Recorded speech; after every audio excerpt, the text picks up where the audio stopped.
ओम अज्ञानतिमिरान्धस्य ज्ञानाञ्जनशलाकया सत्सुरोन्मिलितं येन तस्मै श्रीगुरुवे नमः। नमो ओं विष्णुपादाय कृष्णप्रेष्ठाय भूतले श्रीमदे भक्तिवेदान्तस्वामीति नामिने नमस्ते सारस्वती देवे गौरवाणी प्रचारिणे निर्विशेषशून्यवादी पाश्चात्यदेशतारिणे। जय श्री कृष्ण चैतन्य प्रभु नित्यानंद श्री अद्वैत गदाधर श्रीवासदि गौरभक्तवृंद। हरे कृष्णा कृष्णा कृष्णा हरे हरे, हरे राम राम राम हरे हरे। हरे कृष्णा பக்தர்களுக்கு இனிமையான காலை வணக்கம். இன்றைய பாகவத சத்சங்க வகுப்பில் வந்து கலந்துருக்கிற எல்லா பக்தர்களுக்கும் என்னுடைய பணிவான நமஸ்காரம். ஸ்ரீமத் பாகவதம் 3ஆம் ஸ்கந்தம் 5ஆம் அத்தியாயத்தோட தொடர்ச்சி.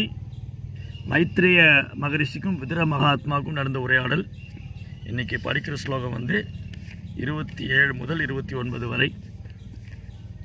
ததோபவன் மகத்தத்வம் அவ்யக்தாத் காலச்சோதிதாத் விஞ்ஞானாத்மாத்மதேகஸ்துவம் விஸ்வம் யக்ஷஸ்வம் தத்மோனுதா.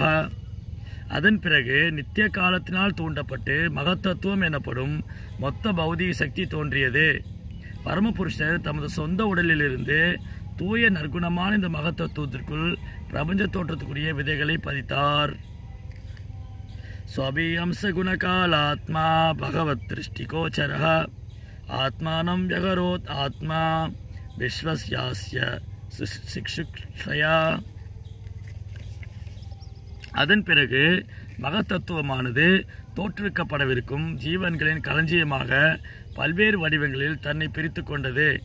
பொய்யாங்காரத்தை உற்பத்தி செய்யும் இந்த மகத்தத்துவம் பிறகு அறியாமை குணம் மேலோங்கியதாக மாறுகிறது. பரமபுருஷரின் முழு விரிவாகியது கருவுற செய்வதற்குரிய அடிப்படை பொருட்கள் மற்றும் காலம் ஆகியவற்றின் முழு உணர்வை கொண்டதாகும்.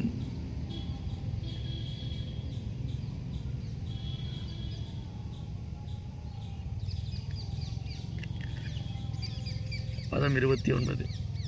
மகத்தத்வாத் விகுர்வானாத் அகம் தத்வம் விஜாயதः காரியகாரணகர்த்ராத்மா பூதேந்திரிய மனோமயः வைகாரிகஸ்தைஜசச்ச தாமசச்சேதி அகம் த்ரிதா. மிகப்பெரிய காரண உண்மை எனப்படும் மகத்தத்துவம் பொய்யகங்காரமாக உருமாறுகிறது. இந்த பொய்யகங்காரமானது காரணம், விளைவு மற்றும் செய்பவர் என 3 நிலைகளில் தோற்றுவிக்கப்படுகிறது. மனத்தளத்திலுள்ள இத்தகைய செயல்கள் அனைத்தும் பஞ்சபூதங்களையும் ஸ்தூல புலன்களையும் மற்றும் மனக்கற்பனையும் ஆதாரமாக கொண்டுள்ளன. பொய்யகங்காரமானது சத்வ ரஜஸ் தமஸ் எனும் 3 குணங்களில் பிரதிநிதிக்கிறது. ஹரி ஓம் தத்சத். சரி, அப்போ விதுர மகாத்மா மைத்ரேய மகரிஷிகிட்ட இந்த சிருஷ்டிப்பு லீலை, பகவான் எப்படி இந்த பிரபஞ்சத்தை சிருஷ்டிக்கிறாரு, அதில் என்னென்ன அற்புதங்கள் பண்ணுறாரு, என்னென்ன அதிசயங்கள் நடக்குது, அதை வந்து கொஞ்சம் விளக்கி சொல்லுமாறு பகவானுடைய பல்வேறு அவதாரங்கள், அவரது லீலைகள், குறிப்பாக அவரது சிருஷ்டிப்பு லீலைகளை பற்றி சொல்லுமாறு விதுர மகாத்மா மைத்ரேயிட்ட கேட்டுக்கிறார். ஸோ விதுரரை போன்ற தூய பக்தர்கள் அவங்களுக்கு வந்து இந்த சிருஷ்டிப்பு எப்படி நடக்குது, இதுக்கு பின்னாடி பகவான் எப்படி இருக்காரு, அது அவங்களுக்கு தெரிஞ்சுக்கணுன்னு ரொம்ப ஆர்வம் இல்லை. அவங்களுடைய ஆர்வம் வந்து பகவானுடைய தெய்வீகமான லீலைகள், அவருடைய கிருஷ்ணருடைய பால்ய லீலைகள், அவரது குழந்தை பருவ லீலைகள், அவரது கைஷோரி லீலைகள், அவரது பௌக்கண்ட லீலைகள், இந்த மாதிரி பகவானுடைய பல்வேறு லீலைகளை, பிருந்தாவனத்தில் பகவான் செய்த லீலைகள், இந்த மாதிரி லீலைகள் தான் அவங்க தெரிஞ்சுக்க ஆசைப்படுறாங்க. ஆனாலும் பெரும்பாலான மக்களுடைய நன்மைக்காக பின்னாடி பாகவதம் படிக்கிறவங்க, பாகவதம் கேட்குறவங்க தெரிஞ்சுக்கிட்டும் கிருஷ்ணர் தான் பரமபுருஷோத்தமனான முழுமுதற் கடவுள், அவர் தான் சிருஷ்டிகர்த்தா, அவர் தான் சர்வ காரண காரணம், எல்லாமே அவற்றிருந்தான் தோன்றுது, எல்லாமே அவற்றிருந்தான் தோன்றுது, எல்லாத்தையுமே அவர் தான் பராமரிக்கிறாரு, எல்லாமே திரும்பி அவருக்குள்ளே ஒடுங்கிடுது. அவற்றிருந்தான் தோன்றியது, அவர் தான் பாதுகாக்கிறாரு, திரும்பி அவருக்குள்ளே ஒடுங்கிடுது. அப்போது பகவான் தான் சர்வ காரணமாக இருக்காரு அப்படின்னு எல்லாரும் தெரிஞ்சுக்கணும். சாதாரண மக்கள்ல இருந்து பண்டிதன்மார்கள் வரைக்கும் எல்லாருமே தெரிஞ்சுக்கிட்டும் கிருஷ்ணர் தான் பரமபுருஷோத்தமனான முழுமுதற் கடவுள். இந்த சிருஷ்டி வந்து அவருடைய மேற்பார்வையில் தான் நடக்குது. பகவான் தான் சிருஷ்டிப்பு பண்ணுறாரு. முதல் சிருஷ்டிப்பை பகவான் செய்கிறார். இரண்டாம் சிருஷ்டிப்பு உயிர்வாளிகளை படைக்கிறது தான் வந்து பிரம்மா செய்கிறார். முதல் சிருஷ்டிப்பை வந்து பகவான் செஞ்சிடறார். அப்போது பகவான் இந்த பூமியில் இந்த பௌதிக லோகத்தை தோற்றுவிக்கிறதுக்கு முன்னாடி, இந்த பௌதிக கிரகங்கள் தோற்றுவிக்கிறதுக்கு முன்னாடி ஆன்மீக லோகம் மட்டும்தான் இருக்குது. அந்த ஆன்மீக லோகத்தில் பகவான் நித்தியமாக லீலை செஞ்சுட்டு இருக்கார். எண்ணற்ற வைகுந்த லோகங்கள், கோடிக்கணக்கான வைகுந்த லோகங்கள். அந்த வைகுந்த லோகத்தில் பகவான் நித்தியமாக லீலை பண்ணிட்டு இருக்கார்.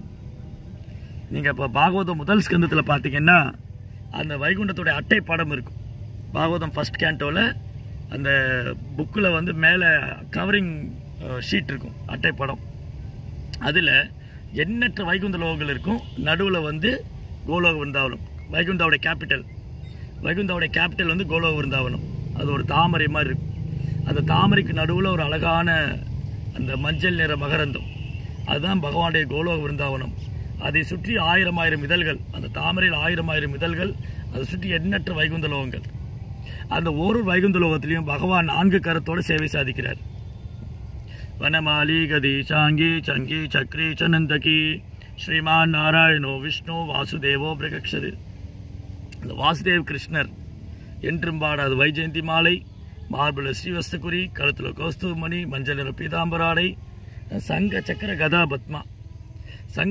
கதா பத்மா 4 அஸ்திரங்களோட இருக்கார். அப்போ ஒரு வைகுந்தத்திலையும் அவர் ஒரு திருநாமத்தில் அழைக்கப்படுறார். கேசவா, மாதவா, நாராயண, கோவிந்தா, விஷ்ணு, மதுசூதனா, திரிவிக்ரமா, வாமனா, ஸ்ரீதரா, ரிஷிகேஷா, பத்மநாப, தாமோதரா, மாதிரி 1000 நாமங்கள். அந்த ஒரு வைகுந்தத்திலையும் பகவான் ஒரு அஸ்திரம் மாறி வச்சுருப்பார். ஒரு கரத்தில் சங்கம் இருக்கும், இன்னொரு கரத்தில் கதை இருக்கும். அது மாறி இருக்கும், இடங்கள் மாறி இருக்கும். இந்த மாதிரி எண்ணற்ற வைகுந்த லோகத்தில் பகவான் நித்தியமாக லீலை செய்கிறார். அப்போ ஆன்மீக லோகத்தை பற்றி சொல்லும்போது ஸ்ரீமத் பாகவதத்தில் ஆன்மீக உலகம் பகவானுடைய திரிபாத் விபூதி 3 மடங்கு 75% பகவானுடைய ஆன்மீக சக்தி. ஆன்மீக உலகம் 75%. இந்த பிரபஞ்ச சிருஷ்டிப்பு இருக்கு இல்லையா, பௌதிக சக்தி, அது வெறும் 25% தான், 25% தான் ஏகபாத் விபூதி. இந்த பௌதிக படைப்பு, பகவான் இந்த பௌதிக உலகத்தை படைச்சிருக்கார் இல்லையா, இந்த பௌதிக படைப்பு வந்து இந்த பௌதிக பிரம்மாண்டங்கள், எண்ணற்ற பிரம்மாண்டங்கள், கோடிக்கணக்கான பிரம்மாண்டங்கள், இந்த பிரம்மாண்டங்கள் எல்லாமே ஆன்மீக உலகத்தோடு ஒப்பிடும்போது 25% தான் ஏகபாத் விபூதி. பகவானுடைய கிரியேஷனில் ஏகபாத் விபூதி தான் 25% தான். மீதி 75% ஆன்மீக லோகம், திரிபாத் விபூதி. அப்போது அந்த ஆன்மீக லோகத்தில் பகவான் தனது நித்தியமாக லீலைகள் பண்ணுறார்.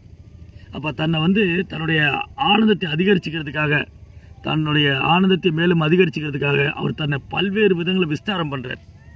அப்போது எண்ணற்ற ஜீவாத்மாக்கள், கோடிக்கணக்கான ஜீவாத்மாக்கள் பகவான்கிட்ட வராங்க. ஸோ நம்ம எல்லாருமே பகவான்கிட்ட வந்தவங்க தான், கோடிக்கணக்கான ஜீவாத்மாக்கள். ஸோ இந்த கோடிக்கணக்கான ஜீவாத்மாக்கள் பகவான்கிட்ட வராங்க. இந்த ஜீவாத்மாக்களை 2 கேட்டகரியாக பிரிக்கலாம். ஜீவாத்மாக்கள் 2 கேட்டகரி.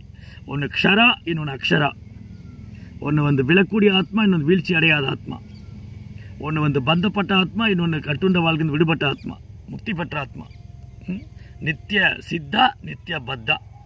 நித்திய பத்தா அப்படின்னா இந்த பௌதிக வாழ்க்கையில் பந்தப்பட்ட கட்டுண்ட நிலையில் விழக்கூடிய ஆத்மா. நித்திய சித்தானா என்றுமே வீழ்ச்சி அடையாது. வசுதேவர், தேவகி, யசோதாமா, நந்த மகாராஜ், இவங்கெல்லாம் வந்து பாண்டவர்கள், இவங்க நித்திய சித்தர்கள். நாரதர், இவங்களாம் நித்திய சித்தர்கள். ஸோ நம்மை போன்ற ஜீவாத்மாக்கள் நித்திய பத்தர்கள், விழக்கூடியவங்க. அப்போது இந்த கிரியேஷன் எப்படி பியூட்டிஃபுல்லாக நடக்குது அப்படின்னா, இங்கே ரொம்ப அழகான வர்ணனை. கிரியேஷன் வந்து ஆக்சுவலி இந்த ஜட உலகம் வந்து படைக்க வேண்டிய அவசியமே இல்லை. நம்ம எல்லாருமே கிருஷ்ணரோட ஆனந்தமாக இருக்கலாம். ஏன்னா ஆத்மாவோடைய நேச்சரில் வந்து ஆனந்தமய அப்பியாசாத், ஆத்மாவுடைய நேச்சரில் வந்து ஆனந்தம் அனுபவிக்கிறது. ஸோ யாரோட ஆனந்தம் அனுபவிக்கிறது? கிருஷ்ணாவோட ஆனந்தம், கிருஷ்ணரோட ஆனந்தம், கிருஷ்ணருக்கு சேவை செய்த ஆனந்தம். கிருஷ்ணா அனுபவிப்பாளர், நம்ம அனுபவிக்கப்பட வேண்டியவங்க. இதுதான் நம்முடைய ஒரிஜினல் கான்ஸ்டிடியூஷனல் பொசிஷன். ஜீவாத்மாவுடைய உண்மையான ஆதாரமான நிலை என்னென்னா, பகவான் அனுபவிப்பாளர், நம்ம அனுபவிக்கப்பட வேண்டியவங்க. நாம் பகவானுடைய சேவகர்கள். கிருஷ்ணா எஜமானன், நான் சேவகன். எக்கால ஈஸ்வர கிருஷ்ணா ஆரா சபா பிரித்யா. எக்கால ஈஸ்வரா ஒத்திரு பரமேஸ்வரன் கிருஷ்ணா, மற்றவரெல்லாம் அவருடைய சேவகர்கள். நித்யோ நித்யானாம் சேதன சேதனானாம் ஏகோ பகுனாம் யோ விததாதி காமான். பகவான் நித்தியமானவர், நானும் நித்தியமானவன். பகவான் ஆன்மீகமானவர், நானும் ஆன்மீகமானவன். அவர் ஒருவர் நம்ம எல்லோருடைய விருப்பங்களையும் பூர்த்தி பண்ணுறார். அப்போது ஆன்மீக உலகத்தில் நம்ம எல்லாருமே பகவானுக்கு சேவை பண்ணு. அப்போது பகவான் சுதந்திரமானவர், நானும் சுதந்திரமானவன். ஆனால் வித்தியாசம் என்னென்னா, பகவான் வந்து எல்லையற்றவர், நான் ஒரு அணு. நான் அணு ஆத்மா, பகவான் விபு ஆத்மா. நான் ஒரு குட்டி ஆத்மா, பகவான் வந்து பரமாத்மா, அவர் உன்னதமான ஆத்மா. ஸோ பகவானுடைய அம்சம் நம்ம ஜீவாத்மாக்கள், ஜீவராசிகள் நம்ம கிருஷ்ணாவுடைய அம்சம். மமே வம்சோ ஜீவலோகே ஜீவபூத சனாதனா. பகவான் என்ன சொல்கிறார், இந்த உயிர்வாளிகளுடைய அம்சங்கிறார். உயிர்வாளிகள் நாம கிருஷ்ணாவுடைய அம்சம், சனாதன நித்தியமானவங்க. ஸோ கிருஷ்ணா நித்தியமானவர், அவருடைய ஆன்மீக உலகம் நித்தியமானது, உயிர்வாளிகளாகிய நாமளும் நித்தியமானவங்க. பகவானுக்கு நமக்குள்ள உறவு நித்தியமானது, அதான் சனாதன தர்மம். கிருஷ்ணா சனாதனா, கிருஷ்ணனுடைய தாமம் சனாதனா, உயிர்வாளிகளாகிய நாமும் சனாதனா, பகவானுக்கு நமக்குள்ள உறவு சனாதன தர்மம் நித்தியமானது. அப்போது அந்த ஆன்மீக உலகத்தில் பகவானுடைய எல்லா ஜீவராசியும் சேவை பண்ணுறேன். அப்போது கிருஷ்ணா சுதந்திரமானவர், நானும் சுதந்திரமானவன். ஆனால் அளவில் வித்தியாசம் இருக்குது. கிருஷ்ணா எல்லையற்ற சுதந்திரம் உடையவர், நான் சிறு சுதந்திரம் வச்சுருக்கேன், ஸ்மால் போர்ஷன். அப்போ பிரபுபா என்ன சொல்கிறாரு, அப்போ ஏன் இந்த ஜட உலகம் கிருஷ்ணா படைக்க வேண்டியிருந்தது? ஜீவாத்மா தன் சுதந்திரத்தை துஷ்பிரயோகம் செய்யும்போது இந்த ஜட உலகம் படைக்க வேண்டியது. இல்லாட்டி கிருஷ்ணா இந்த ஜட உலகத்தை படைக்க வேண்டிய அவசியமே இல்லை. கிருஷ்ணாவுக்கு வந்து இந்த ஜட உலகத்தை படைக்கணுங்கிற எண்ணம் கிடையாது. அப்போ ஏன் படித்தார்? ஜீவாத்மா போகணும்னு நினைக்கிறான். ஜீவாத்மா வந்து தனித்து அனுபவிக்கணும். கிருஷ்ணர் வேண்டாம், எனக்கு கிருஷ்ணா வேண்டாம், நானே அனுபவிச்சுக்கிறேன் இல்லையா? இது அன்னைக்கு கொடுத்த அதே உதாரணம் தான். அப்பாவோடைய அரண்மனை பெருசாக இருக்குது, ஆனால் பையன் தனியாக போகணுன்னு ஆசைப்பட்றான். அப்பாவுக்கு பெரிய அரண்மனை இருக்குது, பெரிய இடம் இருக்குது. ஆனால் பையன் என்ன நினைக்கிறான், எனக்கு அப்பா வேண்டாம், நான் தனியாக போகணுன்னு நினைக்கிறேன். அதனால பையனோட விருப்பத்துக்காக அப்பா வந்து இன்னொரு வீடு கட்ட வேண்டியது இருக்குது. இவன் தனியாக போகிறதுக்காக அவருக்கு ஒரு தனி போர்ஷன். ஸோ ஆக்சுவலி உண்மையில் அப்பாவுக்கு பையனுக்கு தனி போர்ஷன் கொடுக்க இன்ட்ரெஸ்ட் கிடையாது. ஏன்னா அவர் தான் கூட இருக்குன்னு ஆசைப்படுறாரு. ஆனால் பையன் வந்து தனி போர்ஷன் விரும்பும்போது அதை வந்து அவர் அனுமதி கொடுக்குறாரு. ஓகே, சரி போகட்டும். அந்த மாதிரி ஜீவாத்மாவை நம்ம ஜட உலகத்தில் வந்துட்டோம். ஸோ இந்த ஜட உலகம் மொத்த சிருஷ்டிப்பு வந்து இங்கே ரொம்ப அழகாக சொன்னார் பிரபுபாத். பிரபுபாத் என்ன சொன்னார், 3 விஷயம் இங்கே படித்தோம்.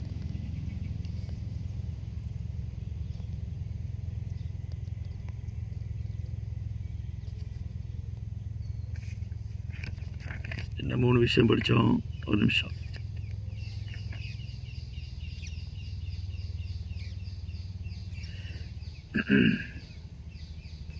அதாவது இங்கே 3 விஷயம் நம்ம பார்க்கலாம்.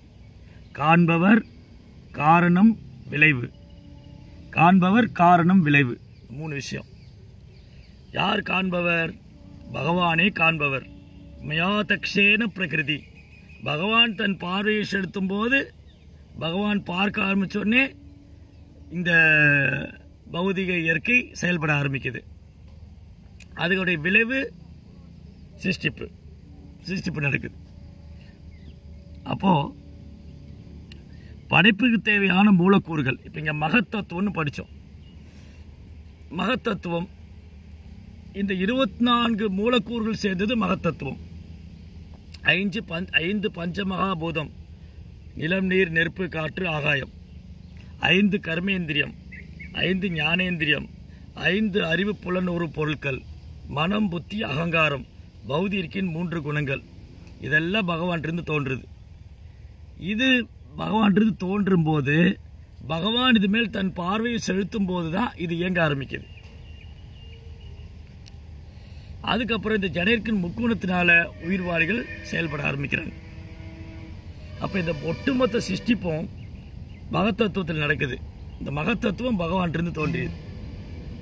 இந்த மகத்தத்துவம் பொய்யாங்காரத்தோடு கலக்கும் போது, மகத்தத்துவம் பொய்யாங்காரத்தோடு செயல்பட ஆரம்பிக்கும் போது இந்த சிருஷ்டிப்பு நடக்குது.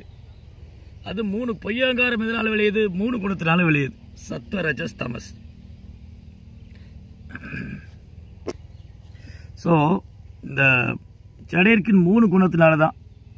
இதுதான் கிருஷ்ணா பகவத்கீதை சொல்றாரு, பிரகிருதியே கிரியமானானி குணை கர்மானி சர்வசக. இந்த பௌதிகருக்கு 3 குணத்தினால இயங்குது. ஜடையர்க்கின் முக்குணம் சத்வரஜஸ் தமஸ். ஸோ பிரகிருதியே கிரியமானானி குணை கர்மானி சர்வச. அகங்கார விமூடாத்மா கர்த்தாக மிதி மன்னியதே. பொய்யங்காரத்தினால கவரப்பட்ட முட்டாள் ஜீவாத்மா தன்னே கர்த்தா என்று நினைத்துக் கொள்கிறார். அப்போ இந்த ஜட உலகத்தில் நம்ம எல்லாரும் 3 குணத்தில் செயல்படுறோம்.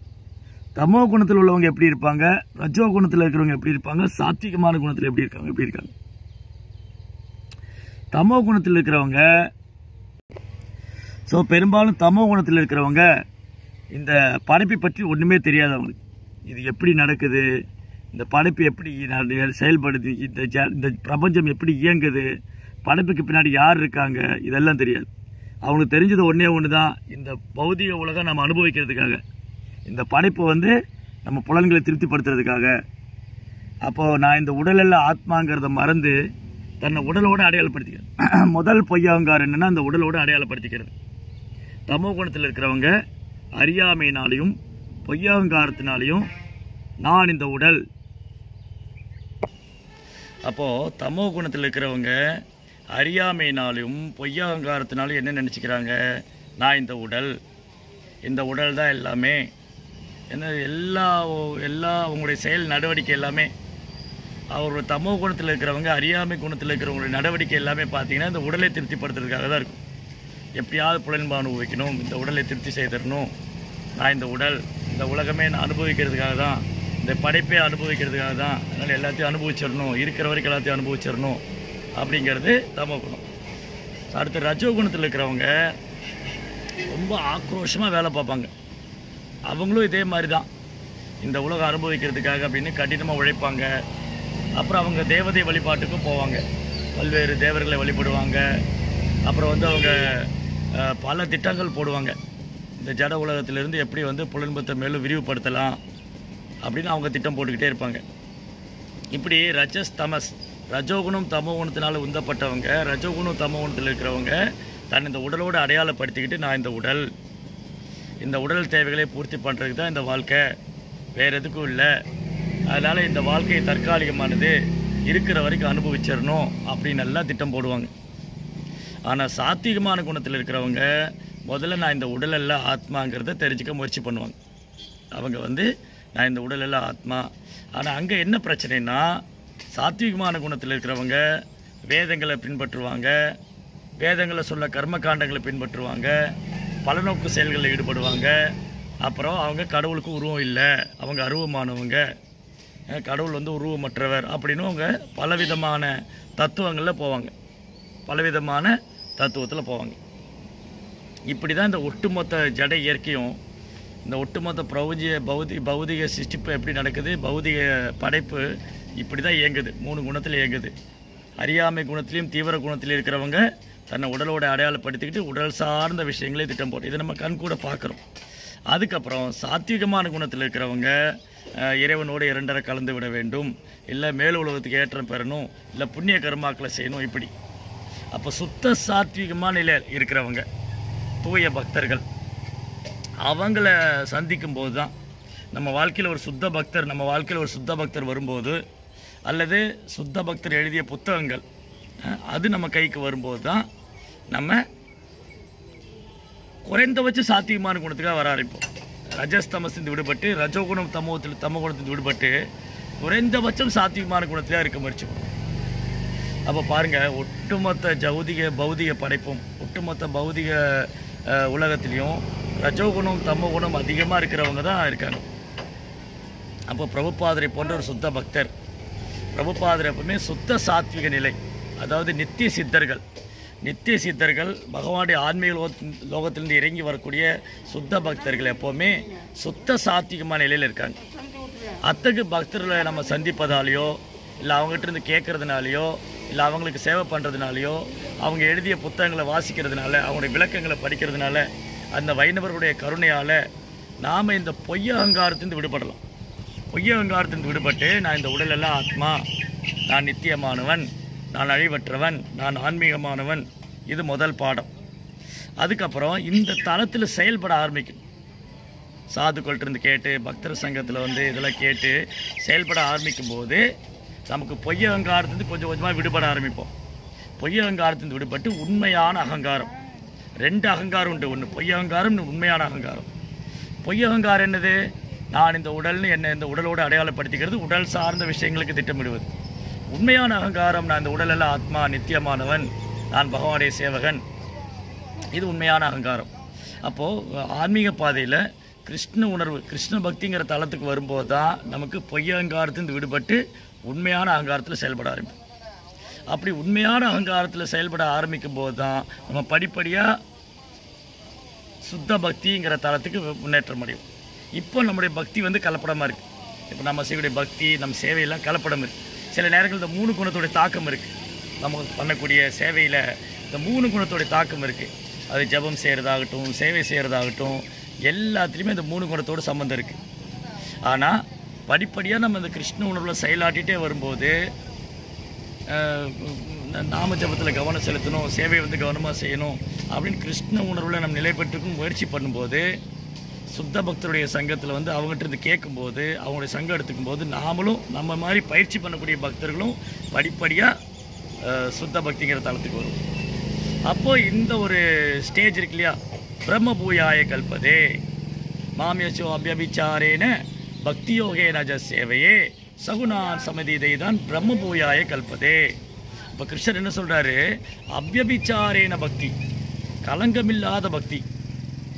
யார் வந்து கலங்கமில்லாத கலப்படமில்லாத தூய பக்தி செய்கிறாங்களோ, அபியபிச்சாரேன பக்தி யோகேன, அவங்க வந்து முக்குணத்தையும் கடந்து நான் இந்த சரீரமல்ல பிரம்மங்கிற தளத்தில், நான் கிருஷ்ணனுடைய சேவகங்கிற தளத்தில் நிலை பெற்று இருப்பாங்க. இந்த 3 குணத்தையும் கடக்கணும். அப்படின்னா சுத்த பக்தி, அதாவது பக்தியை வந்து ரொம்ப தீவிரமாக பயிற்சி பண்ணணும். அந்த பக்தியில் வந்து எந்த ஒரு உள்நோக்கும் இருக்கக்கூடாது, எந்த ஒரு எதிர்பார்ப்பும் இருக்கக்கூடாது. களங்கமில்லாத பக்தி செய்யணும். அந்த கலப்படமில்லாத கலங்கமில்லாத பக்தி செய்யும்போது தான் ஒருத்தர் முக்குணத்தையும் கடந்து பிரம்மன், அதாவது இந்த உடலெல்லாம் ஆத்மா, கிருஷ்ணருடைய சேவகங்கிற தளத்தில் நிலை பெற்றிருக்க முடியும். அதனால தான் கீதையில் வந்து பகவான் திரும்ப திரும்ப சொல்கிறார், ஏஷாம் தொந்த கதம் பாபம் ஜனானாம் புண்ணிய கர்மானாம் தே தந்த மோக நிர்முக்தா பஜதேமாம் திடபிரதா. யார் பக்தி துணில் உறுதியாக இருக்க முடியும்? ஏஷாம் தொந்த கதம் பாபம், யாருடைய பாவ புண்ணியங்கள் முற்றிலும் அளிக்கப்பட்டிருக்கிறதோ, ஏஷாம் தொந்த கதம் ஜனானாம் புண்ணிய கர்மானாம் தே துவந்த மோக நிர்வத்தா. துவந்தான ரெட்டிப்புத்தன்மை. இந்த ரெட்டிப்புத்தன்மையிலிருந்து யார் விடுபட்டிருக்காங்களோ, இன்பம் துன்பம் விருப்பு வெறுப்பு லாபம் நஷ்டம் வெற்றி தோல்வி மான அவமானம் புகழ்ச்சி இகழ்ச்சி, இதிலிருந்து யார் ஒருத்தர் விடுபட்டிருக்காங்களோ அவங்க தான் பக்தி தொண்டில் உறுதியாக இருக்க முடியும். பக்தி தொண்டில் உறுதியாக இருந்தால் தான் முக்குணத்தை கடக்க முடியும். அப்போது பிரபுபாதர் வந்து நமக்கு ரொம்ப அழகாக ஒரு வாய்ப்பை ஏற்படுத்தி கொடுத்துருக்காரு. நம்ம வந்து இந்த பக்தியை வந்து பிரபுபாதர் ரொம்ப அழகாக இதை ஒரு என்ன சொல்கிறது, பக்தி சேவையாக எப்படி ஆனந்தமாக செய்வது, அந்த பக்தியினுடைய விஞ்ஞானத்தை எப்படி புரிஞ்சுக்கிறது. அதனால தான் பிரபுபாதர் வந்து பக்தி வேதாந்த சுவாமி. ஏன் பிரபுபாதர் பக்தி வேதாந்த சுவாமினா, பிரபுபாதர் இந்த கிருஷ்ண பக்தி பகவான் மேலே எப்படி அன்பு செய்யணும்னு கற்றுக் கொடுக்குறாரு. வேதத்தின் இறுதி குறிக்கோள் கிருஷ்ணர் தான் சொல்லிக் கொடுக்குறாரு. வேதத்தின் இறுதி குறிக்கோள் கிருஷ்ணா. வேதைச சர்வே ரகமேவ வேத்யோ வேதாந்த கிருத் வேதவித் விதேகச்சாகம். வேதங்களால் அறியப்பட வேண்டியவர் கிருஷ்ணா, வேதங்களை முற்றிலும் அறிந்ததும் கிருஷ்ணா, வேதங்களை தொகுத்ததும் கிருஷ்ணா. அப்போ இந்த கிருஷ்ண பகவானை இந்த பக்தி தொண்டு மூலமாக, பக்தி சேவை மூலமாக கிருஷ்ணரை உள்ளது உள்ளவாறு தர்றதுனால பிரபுபாதர் வந்து பக்தி வேதாந்த சுவாமி. பிரபுபாதர் இந்த யுகத்துக்கான ஆச்சாரியர். ஸோ பிரபுபாதர் என்ன சொல்கிறாரு, பிரபுபாதர் வந்து நமக்கு ரொம்ப அழகாக பக்தி எளிமையாக்கி கொடுத்துட்டார். எப்படின்னா, சைத்தன்ய மகாபிரபு போதனை வந்து பாகவத தர்மத்தை பின்பற்றுவது ஹரே கிருஷ்ணா நாம ஜபிக்கிறது. ஹரே கிருஷ்ணா கிருஷ்ண கிருஷ்ண ஹரே ஹரே, ஹரே ராம ராம ராம ஹரே ஹரே. ஸோ பாகவத தர்மம் வந்து சுத்த பக்தி தரும். ஸோ பாருங்கள், பாகவதத்தில் வந்து வேறு எந்த கலப்படம் கிடையாது. அதில் தர்மர்த்த காம மோட்சம் கிடையாது. பாகவதம் வந்து பின்பற்றுவதனால நான் இந்த தர்மத்தை பண்ண எனக்கு இந்த பலன் கிடைக்கும், எனக்கு இந்த முன்னேற்றம் வரும், எனக்கு பொருளாதார முன்னேற்றம் வரும், என் புலன்களை நான் திருப்தி செய்யலாம், அந்த மாதிரி இல்லை பாகவதத்தில். ஸோ பாகவதத்தில் வந்து சுத்த பக்தி, பியூர் டிவோஷன். ஸோ அதனால தான் சைத்தன்ய மகாபிரபு பாகவதத்தை ரெக்கமெண்ட் பண்ணுறார். பாகவதம் புராணம் அமலம் பிரேம மூர்த்தம் மகான் வைஷ்ணவானா மிதம் பிரியம். ஸோ பாகவதம் வந்து அப்பழுக்கற்ற ஒரு தூய்மையான புராணம். அதனால தான் பிரபுபார் என்ன சொல்கிறாரு, பாகவதம் சொல்லுது நித்தியம் பாகவத சேவை, எவ்ரிடே, தினமும் புத்தக பாகவதற்கும் பக்தர் பாகவதற்கும் சேவை பண்ணணும். அப்போ புத்தர் பாகவதத்துக்கும் பக்தர் பாகவதற்கும் சேவை பண்ணுறது மூலமாக நம்ம என்ன பண்ணலாம், படிப்படியாக நம்முடைய இதயத்தில் இருக்கிற அனர்த்தங்கள்லாம் போக்கிடலாம். நம்ம இதயத்தில் நிறைய அனர்த்தங்கள்லாம் இருக்கு இல்லையா, காமம், கோபம், பேராசை, பொறாமை, அகங்காரம், இதெல்லாம் லேயராக அடுக்க காலங்காலமாக படிச்சிருக்கு. அப்போ இது நம்ம சடனாக க்ளீன் பண்ண முடியாது. ஸோ இது காலங்காலமாக இருக்கிறதுனால இந்த ரஜோகுணம் தமோகுணத்தோட ஆதிக்கத்தினால இது நம்ம இதயத்தில் ஆழமாக படிச்சிட்டதுனால நம்ம கொஞ்சம் எஃபர்ட் நம்ம முயற்சி கூடுதலாக போடணும். நம்ம முயற்சி கூடுதலாக போட்டால் மட்டும்தான் நம்ம இதுலேருந்து வெளியில் வர முடியும். அதனால தான் பாகவதம் சொல்லுது நித்தியம் பாகவத சேவையா, நஷ்டப்பிராயேஷு அபத்ரேஷு நித்தியம் பாகவத சேவையா. தொடர்ந்து பாகவத சேவை பண்ணுறதுனால, புத்தக பாகவதற்கும் பக்தர் பாகவதற்கும் தொடர்ந்து சேவை பண்ணுறதுனால இதயத்தில் இருக்கிற அழுக்குகள்லாம் போக ஆரம்பிக்கும். அதுக்கப்புறம் பகவதீர் உத்தம ஸ்லோகே பக்திர் பவதி நெஷ்டிக்கு, அதுக்கப்புறம் தான் நமக்கு பக்தி, பகவான் மேலே அன்பு. அப்போ இந்த cleaning process very very important. நம்ம சுத்தம் பண்ணக்கூடியது, சுத்தம் பண்ணக்கூடிய முறையை நம்ம சரியாக பண்ணலைன்னா நம்மளால் பக்திங்கிற தளத்தில் உயர முடியாது. அதனால தான் பாகவதம் சொல்லுது எவ்ரிடே தினமும் ஒழுங்காக நம்ம பாகவதம் படிக்கணும், கேட்கணும். இதை தான் சைத்தன்ய மகாபிரபு ரெக்கமெண்ட் பண்ணுறாரு. கீர்த்தனிய சதாஹரி, எப்பொழுதும் பகவானுடைய புகழ் பாடணும். கீர்த்தனிய சதாஹரி, ஹரே கிருஷ்ணா கிருஷ்ண கிருஷ்ணா ஹரே ஹரே, ஹரே ராம ராம ராம ஹரே ஹரே. தொடர்ந்து பகவானுடைய நாமத்தை பாடுவதாலும் கேட்பதாலும் உச்சரிப்பதாலும் பக்தர்கள் சங்கத்தில் பாகவதம் படிக்கிறதுனால, பக்தர்கள் சங்கத்தில் தொடர்ந்து பாகவதம் படிக்கிறதுனால கேட்கறதுனால ஸோ இந்த க்ளீனிங் ப்ராசஸ் நடந்துகிட்டே இருக்கும். ஸோ தொடர்ந்து இந்த சுத்தம் செய்ய முறை நடந்துகிட்டே இருக்கும்போது என்னாகும், ரொம்ப சுலபமாக நம்ம கிருஷ்ண உணர்வில் மனதை பதிய வைக்கலாம். அப்போ கிருஷ்ண உணர்வில் நம்ம நிலை பெற்று இருக்கும்போது நம்மளால் இந்த பொய்யகங்காரத்தில் விடுபட முடியும். ஸோ நம்மளுடைய எல்லா பிரச்சனைக்காரும் இந்த பொய்யகங்காரம் தான். இந்த பொய்யகங்காரம் என்ன சொல்லுது, இந்த பொய்யகங்காரத்துடைய உந்துதலால் தான். பொய்யகங்காரம் இருக்கு இல்லையா, பொய்யகங்காரம் என்னது, நான் தான் பண்ணேன், என்னால் தான் நடந்தது, நான் தான் காரணம், இதுதான் பொய்யகங்காரம். இந்த ஹோல் யூனிவர்ஸும், இந்த பிரபஞ்சம் முழுவதுமே இந்த பொய்யகங்காரத்தில் தான் இயங்கிட்டு. அப்போ இந்த பொய்யகங்காரத்தின் வெளியில் வராத வரைக்கும் நம்ம நிம்மதியான ஒரு அமைதியான வாழ்க்கை வாழ முடியாது. ஸோ யாரெல்லாம் நிம்மதியான அமைதியான வாழ்க்கை விரும்புகிறாங்களோ அவங்க பொய்யகங்காரத்தின் வெளியில் வரணும். பொய்யகங்காரத்தின் வெளியில் வரணும்னா பக்திங்கிற தளத்தில் செயல்படாத வரைக்கும் பொய்யகங்காரத்தின் வெளியே வர முடியாது. ஸோ பக்தியில் பக்குவமாகாத வரைக்கும் இந்த பொய்யகங்காரம் இருந்துக்கிட்டே இருக்கும். பக்தி தொண்டில் பக்குவமாகிற வரைக்கும் இந்த பொய்யகங்காரம் இருந்துக்கிட்டே இருக்கும். ஸோ அதனால தான் ரிப்பீட்டடாக தொடர்ந்து கேட்டுக்கிட்டே இருக்கும், படிச்சுக்கிட்டே இருக்கும். ஸோ பிரபுபாத புத்தகங்களை தொடர்ந்து படிச்சுட்டே இருக்கிறதுனாலையும் கிருஷ்ண உணர்வில் தொடர்ந்து செயல்படுறதுனாலையும் அதை நாம் படிக்கிற விஷயங்களை கேட்குற விஷயங்களை நடைமுறையில் பயிற்சி பண்ணுறதுனால மட்டும்தான் இந்த பொய்யகங்காரத்தை பார்க்க முடியும். ஸோ பொய்யகங்காரம் இஸ் வெரி ஸ்ட்ராங். ஏன் இந்த பொய்யகங்காரம் ரொம்ப ஸ்ட்ராங்குன்னா இதுதான் இந்த ஒட்டுமொத்த இதுவும் செயலும் இந்த பொய்யகங்காரத்தில், இந்த பிரபஞ்சமே இந்த பொய்யகங்காரத்தில் இயங்கிட்டு இருக்கு. பொய்யகங்காரத்தில் எல்லாம் இயங்கிட்டு இருக்கோம். அதான் பார்த்தோம் இல்லையா, பிரகிருதியை கிரியமானானி குணை கர்மானி சர்வசக அகங்கார விமூடாத்மா. இந்த 3 குணத்தினால பிரபஞ்சம் இயங்குது.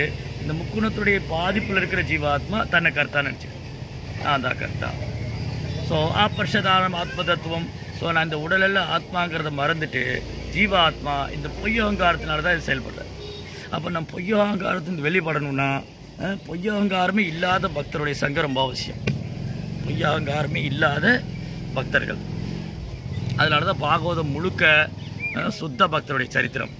பிரகலாதர், பரீட்சித், துருவா, அம்பரீஷர், ஜனகர், இது மாதிரி சுத்த பக்தர்கள் இவங்களுடைய சரித்திரங்களை கேட்கும்போதும் படிக்கும்போதும் ஆச்சாரியன்மார்கள், பிரபுபாதர், பக்தி சித்தாந்த சரிஷ் தாக்கூர், இது மாதிரி ஆச்சாரியருடைய சரித்திரங்களை படிக்கும்போது இவங்களுக்கு பொய்யகங்காரமே கிடையாது, அவங்களுக்கு துளி கூட கிடையாது. பொய்யகங்காரம் பகவான்ட்டையும் கிடையாது. ஸோ பாருங்கள், பகவான் கிருஷ்ணாட்டையும் பொய்யகங்காரம் கிடையாது, பகவானது தூய பக்தர்கிட்டையும் பொய்யகங்காரம் கிடையாது, ஆன்மீக உலகத்துலேயும் பொய்யகங்காரம் கிடையாது. ஆன்மீக உலகம் நித்தியமானது, அங்கே பொய்யகங்காரத்துக்கு இடம் கிடையாது, அங்கே அகங்காரத்துக்கு இடம் கிடையாது. அதே மாதிரி தான் கிருஷ்ணர்கிட்டையும் பொய்யகங்காரம் கிடையாது. ஸோ கிருஷ்ணர் ரொம்ப சிம்பிள். அவர் அர்ஜுனனுக்கு தேரோட்டையாக இருக்க சம்மதிக்கிறாரு, அவருக்கு பொய்யகங்காரம் கர்வம் வருது, நான் எப்படி அதை சம்மதிப்பார்? அர்ஜுனனுக்கு நான் போய் தேரோட்டியாக இருக்கணுமா இல்லையா?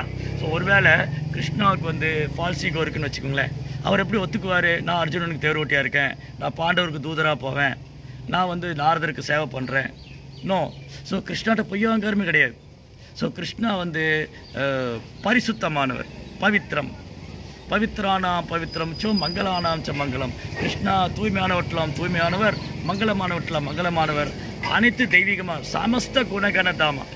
ஸோ கிருஷ்ணா வந்து பக்தி வினோத் தாக்கூர் சொல்கிறார், சமஸ்த குணகண தாமா, எல்லா தெய்வீகமான குணத்தின் இருப்பிடம். ஸோ கிருஷ்ணா வந்து எல்லா தெய்வீகமான குணத்தின் இருப்பிடம். கிருஷ்ணரை விட்டதுனால தான் நமக்கு தெய்வீகமான குணம் போயிடுது. கிருஷ்ணரை விட்டதுனால தான் இந்த ஜட உலகத்தில் வந்தோடனே இமீடியட்டாக பொய்யக்காரை பிடிச்சிடுத்து நம்மகிட்ட இருக்கிற தெய்வீகமான குணம்லாம் போயிடுது. ஸோ எகெயின் நம்ம கிருஷ்ணரை பிடிச்சிக்கிட்டோம் அப்படின்னு சொன்னால் எகெயின் நம்ம கிருஷ்ணருக்கு சேவை பண்ண ஆரம்பிக்கிறோம். எகெயின் நம்ம கிருஷ்ணரோட சம்மந்தப்படுறோம். எகெயின் நம்ம கிருஷ்ண உணர்வுல செயலாற்றுறோம். திரும்பி நம்ம கிருஷ்ணரோட இணையும் பொழுது இந்த பொய் அகங்காரத்தின் விடுபட்டு உண்மையான தளத்துக்கு வருவோம். ஸோ கிருஷ்ணாவுக்கு பொய் அகங்காரம் கிடையாது. ரொம்ப சிம்பிள், ரொம்ப எளிமையானவர், ரொம்ப கருணை வாய்ந்தவர். ஸோ அதே மாதிரி தான் கிருஷ்ணாவுடைய தூய பக்தர்கள், அவங்களுக்கு பொய் அகங்காரம் கிடையாது. ஸோ பக்தி சித்தாந்த சரஸ்வதி தாக்கூர் ஒரு பெரும் ஆச்சாரியர். அவர் தன் சீடர்களை பார்க்கும்போது தாசோஸ்மி, நான் உங்கள் தாசன், உங்கள் சேவகன், நான் உங்களுக்கு என்ன சேவை பண்ணணும். ஸோ பக்தி சித்தாந்தருக்கு வந்து பொய் அகங்காரம் இருந்தால் அவரே தன் சீடர்களை பார்த்து நான் உங்களுடைய சேவகன் சொல்லணும். நான் உங்கள் சேவகன், நான் உங்களுக்கு என்ன சேவை பண்ணணும்னு சொல்லுங்கள். நோ. ஸோ பக்தி சித்தாந்த சரஸ்வதி தாக்கூர் பெரும் ஆச்சாரியர், ரொம்ப பணிவாக இருக்கார், அவருக்கு பொய் அகங்காரம் கிடையாது. அதே மாதிரி பிரபுபாதர் வந்து இந்த உலகத்தையே கிருஷ்ண பக்தியில் மாற்றிட்டு நான் ஒன்றுமே செய்யலை, எல்லாம் என் குருவோடைய கட்டளை, என் குருவோடைய ஏற்பாடு, விருப்பம், கிருஷ்ணாவோடைய விருப்பம், பாகவதம் தான் எல்லாம் பண்ணிச்சு. ஸோ பாருங்கள், பிரபுபாருக்கு பொய் அகங்காரம் கிடையாது. ஸோ பிரபுபாருக்கு எந்த இடத்துலையும் பொய் அகங்காரம் கிடையாது. அவர் இந்த உலகத்தையே கிருஷ்ண பக்தியில் மாற்றிட்டு சிம்பிளி இது என்னால் நடந்ததில்லை, எங்கள் குரு மகாராஜோடைய கருணை இது, என் குரு மகாராஜோடைய கருணையால் தான் நீங்களாம் எனக்கு உதவி செஞ்சீங்க. பிரபுபாதர் தன் சீடர்கள்ட்ட சொல்கிறாங்க. பிரபுபாதர் வந்து தன் சீடர்கள்ட்ட சொல்கிறாங்க, நீங்கள் வந்து எனக்கு கிடச்சிது, நான் செஞ்ச பாக்கியம், என் குரு மகாராஜோடைய கருணை, நீங்கள்லாம் உதவி செஞ்சதுனால தான் என்னால் இந்தளவு கிருஷ்ண பக்தியை பரப்ப முடிஞ்சுது, பிரச்சாரம் பண்ண முடிஞ்சுது. ஸோ இது வந்து பிரபுபாடைய சிம்பிளிசிட்டி, பிரபுபாடைய எளிமை, பிரபுபாடைய பணிவு. பிரபுபாருக்கு பொய் அகங்காரம் கிடையாது. ஸோ இந்த மாதிரி சுத்த பக்தருடைய விளக்கங்களை படிக்கும்போதும், அவங்க எழுதிய புத்தகங்களை படிக்கும்போதும், பகவத்கீதை பாகவதத்தை திரும்ப திரும்ப படிக்கும்போதும் கேட்கும்போதும் படிப்படியாக நம்ம வந்து இந்த பொய் அகங்காரத்தில் வெளியே வரலாம். இது படிச்சுட்டு இதை ப்ராக்டிக்கலாக அப்ளை பண்ணணும். ஸோ ப்ராக்டிக்கலாக நான் வந்து இதில் நடைமுறைப்படுத்தும் போது தான் நான் வந்து இந்த பொய் அகங்காரத்தின் விடுபடுவேன். இல்லாட்டி ஆஸ் லாங் அஸ் இந்த பொய் அகங்காரம் இருக்கிற வரைக்கும் நான் கிருஷ்ணாட்ட போக முடியாது. இதை வந்து கிருஷ்ணர் தெளிவாக சொல்லிட்டார் பகவத்கீதையில். கிருஷ்ணா சொல்கிறாரு, நிர்மாண மோகா ஜிதசங்க தோஷா அத்தியாத்ம நித்யா வினிவிருத்த காமா தந்தேவ முக்தா சுகதுக்க சஞ்சய் கஷ்யந்திய மூடா பதமவியம் தன். நிர்மாண மோகா, நிர்மம. ஸோ நிர்மாண மோகா அறியாமை, பொய் அகங்காரம், இதிலிருந்து நான் விடுபடணும். மம என்னுடையது, நான் என்னுடையதுங்கிறது விடுபடணும். நிர்மாண மோகா இல்லூஷன் அறியாமை. ஜித சங்க தோஷா பக்தர் அல்லாதவன் சங்கம். பொய் அகங்காரத்தில் இருக்கக்கூடிய சங்கம் வச்சுன்னு நமக்கு பொய் அகங்காரம் வரும் இல்லையா. நாம் யாரோட சங்கம் வச்சுக்கமோ அது ரிஃப்ளெக்ட் ஆகும். அப்போது பொய் நிர்மாண மோகாஜித சங்க தோஷ அத்தியாத்ம நித்யா வினிவிருத்த காமா. ஸோ அத்தியாத்ம வித்யா அப்படின்னா ஆத்மீக விஷயங்களை தெரிஞ்சுக்க ஆர்வம் காமிக்கணும். இந்த பொய் அகங்காரத்தில் இருக்கிறவங்க என்ன பண்ணுவாங்க, ஆர்வம் காமிக்க மாட்டாங்க. பொய் அகங்காரத்தில் இருக்கிறவங்க நாங்கள் ஏன் கேட்கணும், எங்களுக்கு என்ன அவசியம் இருக்குது, நாங்கள் ஏன் கேட்கணும், எங்கிட்டே வந்து சொல்கிறீங்க நீங்கள். ஸோ பொய் அகங்காரத்தில் இருக்கிறவங்க இதை ஏற்றுக்க மாட்டாங்க. பாருங்கள், நீங்கள் நிறைய பேர் பாருங்கள், பொய் அகங்காரத்தில் இருக்கிறவங்க பக்தி ஏற்றுக்க மாட்டாங்க. காரணம் இது, அவங்களது அகங்காரம் தடுக்குது. நான் ஏன் கோயிலுக்கு போகணும், நான் ஏன் கிருஷ்ணா சரணடையணும், நான் ஏன் பக்தி பண்ணணும், இந்த பொய் அகங்காரம். இந்த பொய் அகங்காரம் தடுக்குது. சில நேரங்களில் பாருங்கள், பக்தர் வீட்லேயே நம்ம பிரச்சாரம் பண்ணும்போது சொல்லுவாங்க, நீங்கள் சொல்லி நான் கேட்கணுமா, நான் அது பண்ணணுமா, நான் ஏன் சரணடையணும். ஸோ இதுதான் பொய் அகங்காரம். ஸோ இந்த பொய் அகங்காரம் இருக்கிறவங்க அத்தியாத்ம வித்தியால் ஆர்வம் செலுத்த மாட்டாங்க, அவித்யாவில் தான் ஆர்வம் செலுத்துவாங்க.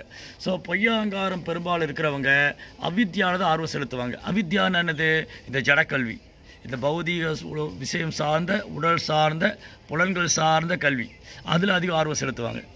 ஆனால் பொய் அகங்காரம் இல்லாதவங்க, ரொம்ப சிம்பிளாக இருக்கிறவங்க என்ன பண்ணுவாங்க, அத்தியாத்ம நித்யா வினிவர்த்த காமா, அத்தியாத்ம வித்யா. ஸோ அத்தியாத்ம வித்யான்னு என்னது, அத்தியாத்ம வித்யான்னா ஆன்மீக விஷயங்களை தெரிஞ்சுக்கணும். பகவத்கீதை என்ன சொல்லுது, பாகவதம் என்ன சொல்லுது, ராமாயணம் என்ன சொல்லுது, மகாபாரதம் என்ன சொல்லுது. ஸோ இதில் ரொம்ப ஆர்வம் காமிப்பாங்க. பொய் அகங்காரம் இருக்கிறவங்க ஆர்வம் காமிக்க மாட்டாங்க. அப்போ இதில் ஆர்வம் காமிக்கணும். ராமாயணம், மகாபாரதம், பகவத்கீதை, பாகவதம், இதில் நம்ம ஆர்வம் காமிக்கணும். வினிவிருத்த காமா, இந்த பௌதிக கட்டுக்கடங்காத ஆசை, பௌதிக ஆசைந்து விடுபட்டிருக்கணும், இரட்டிப்பு தன்மைந்து விடுபட்டிருக்கணும். அவங்க தான் வந்து என் உலகத்தை அடைய முடியும்னு சொல்கிறார். அத்தகு தூய ஆத்மா தான் கிருஷ்ணாட்ட போக முடியும். அப்போ நம்மளை நம்ம தூய்மைப்படுத்தி கொள்ளணும். நம்ம தூய்மைப்படுத்தி கொள்வது தான் இவ்வளோ ப்ராசஸும். பொய்யங்காலத்திலிருந்து விடுபடணும், அறியாமையிலிருந்து விடுபடணும். இதை தான் ரிப்பீட்டடாக கிருஷ்ணர் சொல்கிறார். ஸோ இது எந்த அளவுக்கு நம்ம சீரியஸாக எடுத்துக்கிறோமோ அந்தளவுக்கு நம்ம ஸ்பிரிச்சுவலி ப்ராக்ரஸ் ஆகிட்டே இருப்போம். ஸோ ஆன்மீக முன்னேற்றம் வந்து நம்முடைய சீரியஸ்னஸில் தான் இருக்குது. அதனால் நாம ஜபிக்கிறது, பாகவதம் கேட்குறது, பக்தருக்கு சேவை பண்ணுறது, இதை தொடர்ந்து நான் கிருஷ்ண உணர்வுங்கிற தளத்திலேயே நான் செயல்பட்டுகிட்டே இருந்தேன்னு சொன்னால் நான் படிப்படியாக அந்த பொய்யாங்காரத்திலிருந்து விடுபட்டு உண்மையான அங்காரத்தில் நான் நிலை பெற்று இருப்பேன். ஹரே கிருஷ்ணா. நிரந்தரா ஸ்ரீமத் பாகவதம் கி ஜாய், ஸ்ரீல பிரபுபாத் கி ஜாய்.